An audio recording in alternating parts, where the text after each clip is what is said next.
Hi, Grandma here. I'm reading Tirzah, chapter 15, A Golden Idol. In chapter 14, we learned that Manetto, who was, I forgot what kind of a slave, but he escaped with the Israelis, that he is also trying to get Merrie, who is Egyptian, to join his group of people who are about to rebel against the Israelis.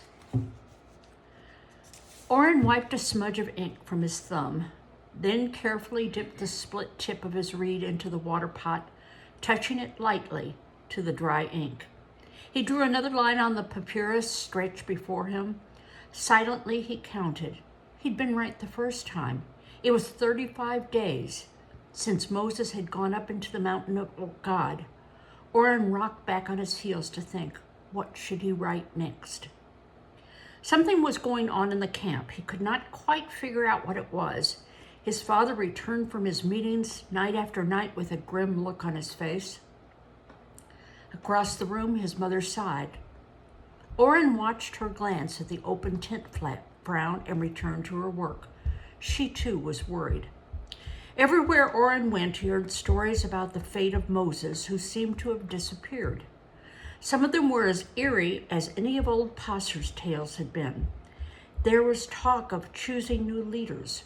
Where was Moses? Oren wondered. This morning he'd walked out to look at the mountain. Anyone could see that the cloud still sat covering its top.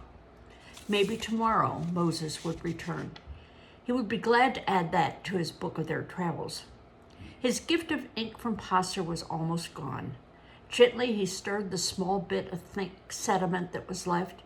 If only he knew what to add that would keep the supply going. Passer had known. A picture of Passer sitting in his garden, papyrus in his hand, passed through his mind. Merrie. Would Merrie know how to replenish the ink? Carefully, he packed the tools away and picked up his crutch. He would find Merrie and ask her. Sadly, Merrie rubbed a bit of the ink between her thumb and forefinger. I know only that it was a metallic substance my uncle used to mix with the charcoal. How or where he got it, I do not know. With the look of someone who had an idea, Merrie wiped her fingers and reached for a piece of goat skin. You could use this for parchment. I can scrape the hair from the skin for you. And the ink is easy to make. Oren fingered the goat skin. It would do. If the ink works, it will be fine. Merrie was already scraping away at the skin on her lap. All we need for the ink is right here, she said. One mixes charcoal and oil, though the exact amount is important. It took a bit of doing, but by the time Oren left, he was satisfied with the new ink would work. Merrie watched him go, then hurried to pick up her water skin. Already the sun was beginning to weaken. No one would be at the water now. The shadows were lengthening as she finished filling the bag. She walked quickly, anxious not to be caught on the path in the dark. By now, Hannah would be home, wondering about her. She'd spent too long with the boy. The sight of him had brought back bittersweet memories from the past. Her uncle had really loved that child. Without warning, Manetto interrupted her thoughts. Merrie gasped as he stepped into her path, no more than 3 feet ahead of her. Sorry, little one, sorry, I didn't mean to startle you. Manetto held his hands palm up in a gesture of apology. You were deep in thought and perhaps did not hear me coming. No, I didn't hear you, Merrie answered, forcing a calmness that she did not feel in her voice. Please let me pass. I'm already late and will be missed. Manetto stepped aside quickly so that she could go ahead.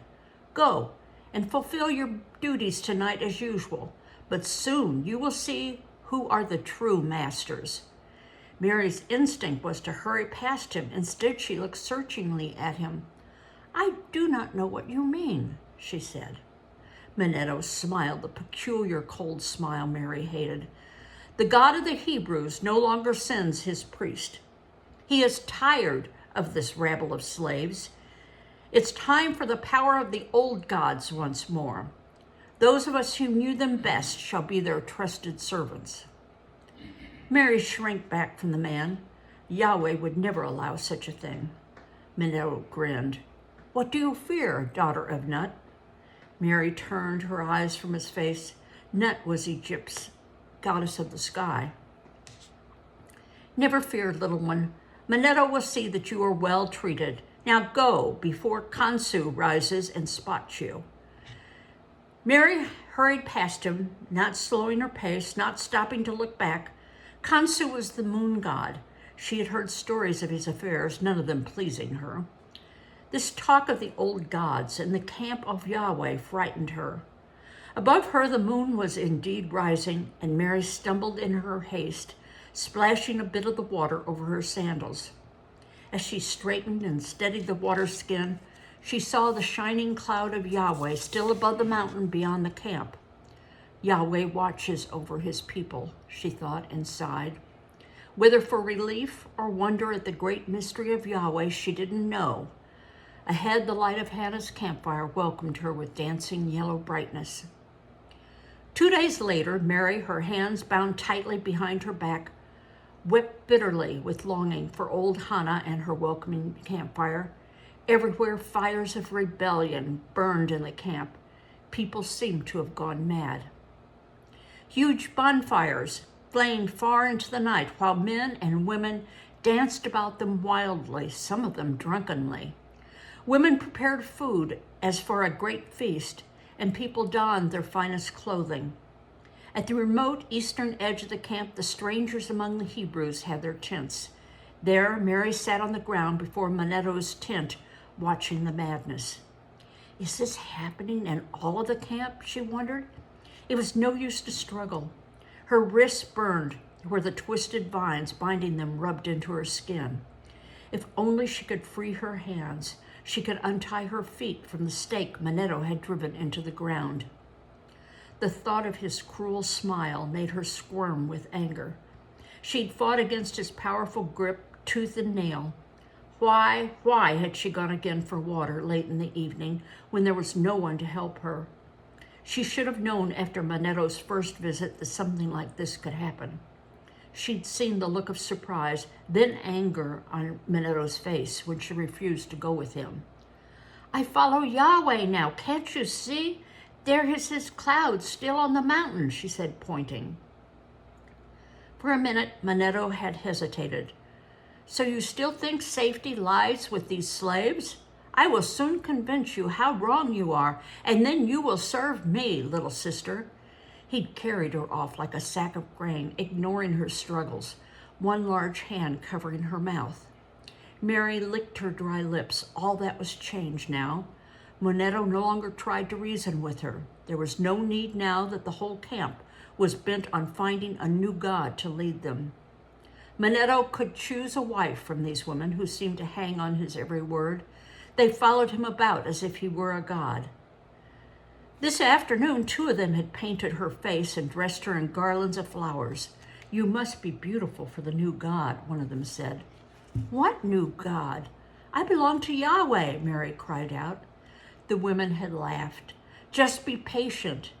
The other said, soon you will see our new god. He is all golden. You will love him. You'll see. The woman's voice was wobbly, her breath sour with the smell of wine. When they left, Merrie wished that she had begged them for a drink of water. Her face felt dry and heavy with paint, and her throat ached from the sobs that wrenched her. They would come for her when the sun set to take her to the new god. Horror filled her mind. If only Manetto would return before then, she would promise him anything to escape.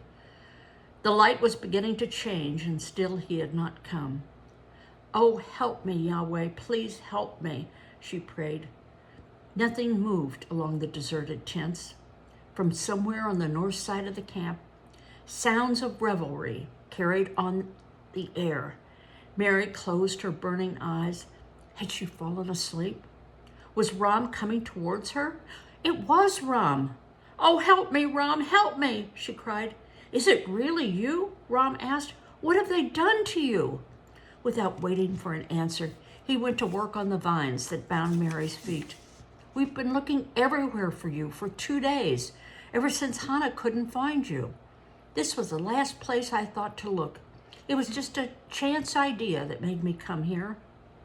Merrie held Ram's arm for a time as she stood on her cramped legs. I would not leave Yahweh, but Manetto forced me here, thinking to persuade me. They want to sacrifice me to the new God. She tore the garlands from her neck. Oh, Ram, what will we do?